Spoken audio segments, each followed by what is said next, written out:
ଗୁରୁ ମହିମା ଅଲେଖ। ବନ୍ଧୁମାନେ, ଆଜି ହେଉଛି ଜୋରନ୍ଦା ମାଘ ମେଳାର ଦ୍ୱିତୀୟ ଦିନ, ଯାହାକି ମାଘ ପୂର୍ଣ୍ଣିମା। ଆଜି ଜୋରନ୍ଦା ମହିମା ଗାଦିରେ ମାଘ ପୂର୍ଣ୍ଣିମାରେ କିପରି ଭକ୍ତଙ୍କ ଭିଡ଼ ରହିଛି ଓ କିପରି ଝାଡ଼ଜଳା ହେଉଛି ଏହି ଭିଡ଼ିଓରେ ଦେଖିବା। ଦେଖନ୍ତୁ ବନ୍ଧୁମାନେ, ମୁଁ ଏବେ ଢେଙ୍କାନାଳର ମୁଖ୍ୟ ରାସ୍ତାରୁ ଜୋରନ୍ଦା ମହିମା ଗାଦି ଅଭିମୁଖେ ଯାଉଛି। ଦେଖିପାରୁଥିବେ ଏବେ ପ୍ରାୟ 3 ରୁ 4 ଘଟିକା ସମୟର ଦୃଶ୍ୟ। ଆଉ କିଛି ସମୟ ପରେ ଜୋରନ୍ଦା ମହିମା ଗାଦିରେ ଝାଡ଼ଜଳା ନୀତି ଅନୁଷ୍ଠିତ ହେବ। ଆଜି ମାଘ ପୂର୍ଣ୍ଣିମା, ଜାନୁଆରୀ 31 ତାରିଖ ଠାରୁ ଏହି ଜୋରନ୍ଦା ମାଘ ମେଳା 2026 ମସିହାର ଆରମ୍ଭ ହୋଇଛି। ଆଜି ହେଉଛି ମାଘ ପୂର୍ଣ୍ଣିମା। ଆଜି ମଧ୍ୟ ଜୋରନ୍ଦା ମହିମା ଗାଦିରେ ଭକ୍ତଙ୍କ ଅନେକ ଭିଡ଼ ଲାଗି ରହିଛି। ଦେଖିପାରୁଥିବେ ମୁଁ ଏବେ ଆସି ନାଟିମା ବସ୍ ଷ୍ଟାଣ୍ଡ ନିକଟରେ ପହଞ୍ଚି ଗଲିଣି। ବାମ ପଟେ ଆପଣମାନେ ଏବେ ଦେଖିବେ, ଇଏ ହେଉଛି ଜୋରନ୍ଦାର ଉଚ୍ଚ ପ୍ରାଥମିକ ବିଦ୍ୟାଳୟ। ସେଇ ପାଖରେ ଆପଣମାନେ ଅଖଣ୍ଡ ଧ୍ୱନି ମନ୍ଦିର ଯାଇ ପ୍ରଭୁଙ୍କର ଅଖଣ୍ଡ ଧ୍ୱନିକୁ ଦର୍ଶନ କରିପାରିବେ ଏବଂ ଲାଗିଥିବା ଅଖଣ୍ଡ ଧ୍ୱନିରେ ଆପଣମାନେ ଘୃତ ଓ ନାରିକେଳକୁ ଆହୁତି ଦେଇପାରିବେ। ଦେଖନ୍ତୁ, ମୁଁ ଏବେ ମୁଖ୍ୟ ଯାତ୍ରା ପଡ଼ିଆ ଭିତର ଦେଇ ପଶିଲି। ଢେଙ୍କାନାଳ ଜିଲ୍ଲାର ଜୋରନ୍ଦା ଗାଦିଠାରେ ଅବସ୍ଥିତ ମହିମା ଧର୍ମର ମହାନ ପୀଠ ମହିମା ଗାଦି। ମହିମା ଗୋସାଇଁ ଏଇଠାରେ ତାଙ୍କର ଲୀଳାଖେଳା କରିଥିଲେ। ଦେଖିପାରୁଥିବେ ବନ୍ଧୁମାନେ, ମୁଁ ଏବେ ଜୋରନ୍ଦା ଗାଦିର ଯେଉଁ ମାଘ ମେଳା ପଡ଼ିଆ ରହିଛି, ଏବେ ତା ଭିତରକୁ ପଶିସାରିଲିଣି। ଦେଖିପାରୁଥିବେ କେତେ ଦୋକାନ ଓ ଭକ୍ତ ସାଧୁସନ୍ଥଙ୍କର ଗହଳି ଆଜି ଜୋରନ୍ଦା ମହିମା ଗାଦିରେ ଲାଗିଛି। ମହିମା ଧର୍ମର ସାଧୁସନ୍ଥମାନେ ନିଜର ସ୍ୱତନ୍ତ୍ର ଆଚରଣ ବିଧି ପାଇଁ ଶୀର୍ଷରେ ରହିଥାନ୍ତି। ଦେଖନ୍ତୁ ବନ୍ଧୁମାନେ, ମୁଁ ଏବେ ଯାତ୍ରା ପଡ଼ିଆର ଭିତର ପାର୍ଶ୍ୱ ଦେଇ ଅଖଣ୍ଡ ଧ୍ୱନି ମନ୍ଦିର ସାମ୍ନାରେ ଆସି ପହଞ୍ଚିଲି।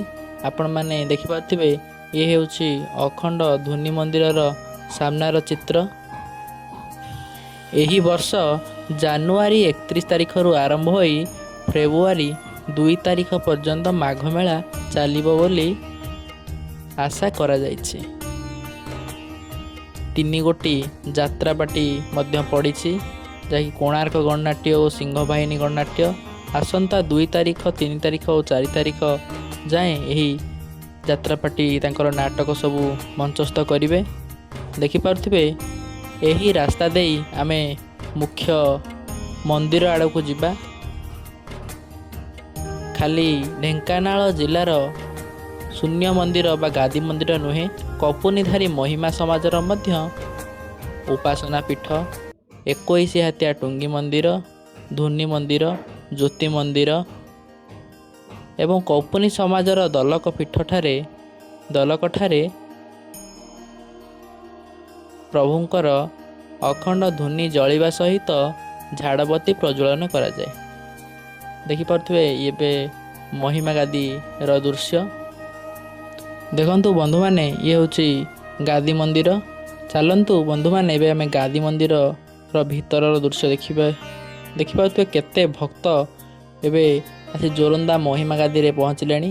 ମନ୍ଦିରର 4 ଗୋଟି ଦ୍ୱାର, ପୂର୍ବ, ପଶ୍ଚିମ, ଉତ୍ତର ଓ ଦକ୍ଷିଣ 4 ଗୋଟି ଦ୍ୱାରରେ ପ୍ରଭୁଙ୍କର ଅଖଣ୍ଡ ଧ୍ୱନି ଜଳିବା ସହିତ ଝାଡ଼ଦୀପ ପ୍ରଜ୍ୱଳନ କରାଯାଏ। ପ୍ରତିବର୍ଷ ମାଘ ଶୁକ୍ଳ ଚତୁର୍ଦ୍ଦଶୀ ଠାରୁ ଏହି ମେଳା ଆରମ୍ଭ ହୋଇଥାଏ।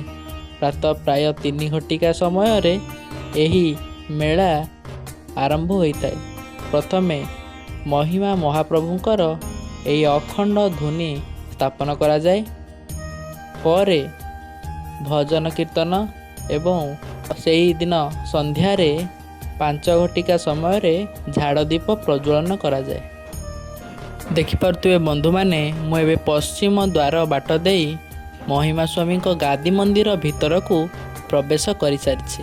ଆପଣମାନେ ଚାହିଁଲେ ପୂର୍ବ ଭିଡ଼ିଓରେ ମୁଁ ଚତୁର୍ଦ୍ଦଶୀର ପାହାନ୍ତା ନୀତି ଏବଂ ମାଘ ଶୁକ୍ଳ ଚତୁର୍ଦ୍ଦଶୀର ସନ୍ଧ୍ୟା ନୀତିର ଭିଡ଼ିଓ ଅପଲୋଡ଼ କରିସାରିଛି। ଆପଣମାନେ ଚ୍ୟାନେଲକୁ ଯାଇ ପୂର୍ବ ଭିଡ଼ିଓ ଗୁଡ଼ିକୁ ଦେଖିପାରିବେ। ଇଏ ହେଉଛି ମାଘ ପୂର୍ଣ୍ଣିମାର ଭିଡ଼ିଓ। ଆପଣମାନେ ମଧ୍ୟ ଏହି ଭିଡ଼ିଓରେ ମାଘ ପୂର୍ଣ୍ଣିମାର ଝାଡ଼ଜଳା ସମୟର ଦୃଶ୍ୟ ଏବଂ କିପରି ଭକ୍ତଙ୍କର ଭିଡ଼ ରହିଛି ଏହି ଭିଡ଼ିଓରେ ଦେଖିପାରିବେ। ଦେଖନ୍ତୁ ବନ୍ଧୁମାନେ, ଇଏ ହେଉଛି ଅନ୍ୟ ଏକ ଦିଗ ବା ଅନ୍ୟ ଏକ ଦ୍ୱାରର ଦୃଶ୍ୟ।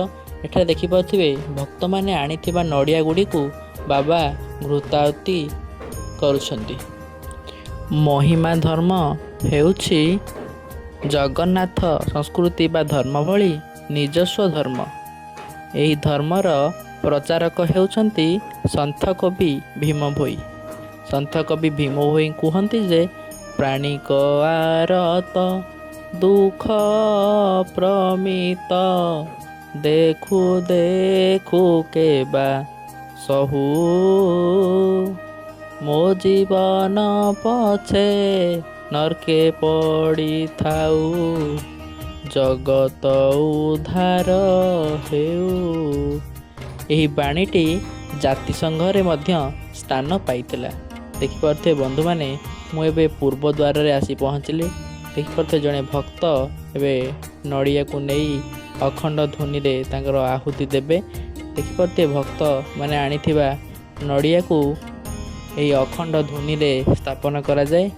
ଆପଣମାନେ ଜାଣିଛନ୍ତି କି ଏହି ଅଖଣ୍ଡ ଧ୍ୱନି ଭକ୍ତଙ୍କର ମଙ୍ଗଳ ନିମନ୍ତେ ଜଳାଯାଏ। ଆପଣମାନେ ଦେଖିପାରୁଥିବେ ଇଏ ହେଉଛି ସୁନା ଓ ରୂପାର ଛତ୍ରୀ, ଯାହାକି ପ୍ରଭୁଙ୍କର ମହିମା ସ୍ୱାମୀଙ୍କର। ଏଠାରେ ଭକ୍ତମାନଙ୍କର ପ୍ରଦର୍ଶନୀ ପାଇଁ ଏହି ଛତ୍ରୀ ଗୁଡ଼ିକୁ ରଖାଯାଇଛି। ଏହି ବର୍ଷ ମାଘ ମେଳା 153ତମ ବର୍ଷରେ ପଦାର୍ପଣ କରିଛି। ଖାଲି ଓଡ଼ିଶା ନୁହେଁ, ଓଡ଼ିଶାର ପାଖାପାଖି ରାଜ୍ୟ ଛତିଶଗଡ଼, ପଶ୍ଚିମବଙ୍ଗ, ଆସାମ, ଆନ୍ଧ୍ରପ୍ରଦେଶ ଇତ୍ୟାଦି ରାଜ୍ୟରୁ ମଧ୍ୟ ଭକ୍ତ ଜୋରନ୍ଦା ମାଘ ମେଳା ଦେଖିବା ପାଇଁ ଓଡ଼ିଶାକୁ ଆସିଥାନ୍ତି। ଦେଖିପାରୁଥିବେ ବନ୍ଧୁମାନେ, ଇଏ ହେଉଛି ସନ୍ଧ୍ୟା 5 ଘଟିକାର ଦୃଶ୍ୟ। କେତେ ଭକ୍ତ ଆଜି ଜୋରନ୍ଦା ମହିମା ଗାଦିରେ ମାଘ ପୂର୍ଣ୍ଣିମାରେ ପ୍ରଭୁଙ୍କର ଝାଡ଼ ଦୀପ ଦର୍ଶନ କରିବା ସହିତ ଅଖଣ୍ଡ ଧ୍ୱନିକୁ ଦେଖିବା ପାଇଁ ଆସିଛନ୍ତି। ଗବେଷକଙ୍କ ମତରେ 1826 ମସିହାରେ ଅଲେଖ ଗୋସାଇଁ ପୁରୀ ବଡ଼ଦାଣ୍ଡରେ ଧୂଳିଆ ବାବା ଭାବରେ ପରିଚିତ ଥିଲେ। ସେ ବ୍ରହ୍ମ ସାକ୍ଷାତକାର ସାଧୁ ଥିଲେ। 1826 ମସିହାରୁ 1838 ପର୍ଯ୍ୟନ୍ତ 12 ବର୍ଷ ଖଣ୍ଡଗିରି ପର୍ବତରେ ତପସ୍ୟା କରି ସିଦ୍ଧି ଲାଭ କରିଥିଲେ ଏବଂ ତପୋବନରେ ମଧ୍ୟରେ ରହି ମଧ୍ୟ ସେ ନିଜର ତପସ୍ୟା କରିଥିଲେ। ଦେଖିପାରୁଥିବେ ବନ୍ଧୁମାନେ, ଏବେ ମନ୍ଦିରର 4 ଦ୍ୱାରରେ ଝାଡ଼ ଦୀପ ପ୍ରଜ୍ୱଳନ କରା ସରିଲାଣି। ଏବେ ଦେଖିପାରୁଥିବେ କେତେ ଭକ୍ତ ଆଜି ଜୋରନ୍ଦା ମହିମା ଗାଦିରେ ପ୍ରଭୁଙ୍କର ଝାଡ଼ ନୀତି ଦର୍ଶନ କରିବା ପାଇଁ ଜୋରନ୍ଦା ଗାଦିକୁ ଆସିଛନ୍ତି। ଅଖଣ୍ଡ ଧ୍ୱନିରେ ବାହାରୁଥିବା ପାଉଁଶକୁ ଭକ୍ତମାନେ ବ୍ରହ୍ମ ବିଭୂତି ଭାବରେ ଗ୍ରହଣ କରିଥାନ୍ତି।